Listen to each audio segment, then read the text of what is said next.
mbokk yi ANACIM amaat na mbégte dalalaat leen ngir jox leen lu gën a fës ci xibaar météo yi ñaari fan yi weesu nag ab tekkaaral daanaka moo doonoon lu gën a fës lu ñu nemmeeku ci gox-goxaan yu bëri waaye tekkaaral jooje daanaka won nañu ginnaaw ndax ñu ngi xaarandi ay taw lu ko dalee tey si guddi jëm ëllëg sa fajar ci diwaan yi nekk ci bët saalum réew mi jëm ba ci penku réew mi waaye taw yooyee nag dinañ ko nemmeekuwaat gaawo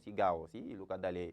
penku réew mi dem digg réew mi wàcc ci bët saalum réew mi bu ñu yeggee gaawo nag ba ngoon si gaaw ji taw soosee nag dina yegg si diwaan yi nekk si soow réew mi tàngoor si moom naam dina fi desandi as tuut waaye nag dina wàññeeku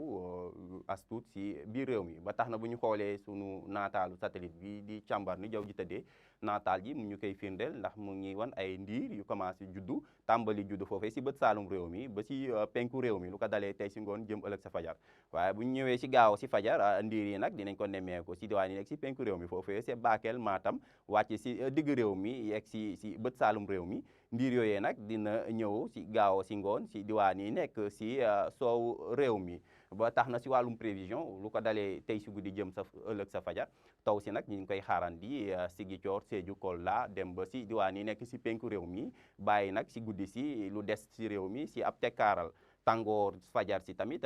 dina fi desandi daanaka ñaar fukki degré ak ñeent la ñuy xaarandi foofee sa Mbuur ñaar fukki degré ak juróom dinañ ko xaarandi sa Sédhiou Kolda dem ba Kédougou lu des si réew mi nag daanaka tàngoor si dina jóge si ñaar fukki degré ak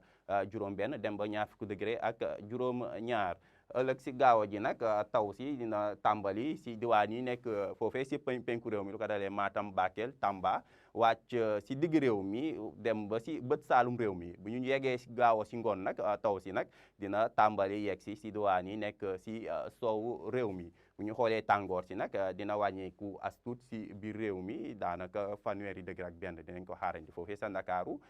fanweeri degré ak juróom benn dinañ ko xaarandi sa Louga sa Linguère bu ñu ñëwee si diwaan yi nekk si digg réew mi tamit tàngoor si dina fa wàññeeku as tuut ndax dina jógee si fanweeri degré ak ñett dem ba fanweeri degré ak juróom si bët saalum réew mi tamit taw yi ñuy xaarandi dina wàññi as tuut tàngoor si daanaka tàngoor bu yëm maay daal lañ fay xaarandi lu ko dalee Ziguinchor Sédhiou dem ba Kolda ndax fanweeri degré ak ñaar lañ fay xaarandi si penku réew mi tamit kazalika tàngoor si du ko tax am doole ndax daanaka fanweeri degré ak juróom benn dinañ ko xaarandi sa Matam fanweeri degré ak ñaar foofee sa Tambacounda fanweeri degré nag ak juróom-ñett mooy doon tàngoor bu gën a tar ñu ngi koy xaarandi foofee sa Podor mbokk yi daal si tënk jàpp leen ni ay taw ñu ngi koy xaarandi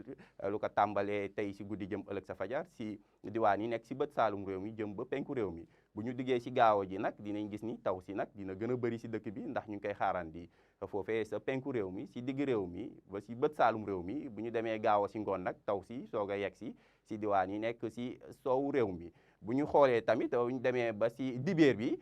taw si nag daanaka dina desandi si diwaan yi nekk si soowu réew mi mbokk yi daal lii moo doonoon lu gën a fës si xibaar météo ñu ngi leen di jox dig daje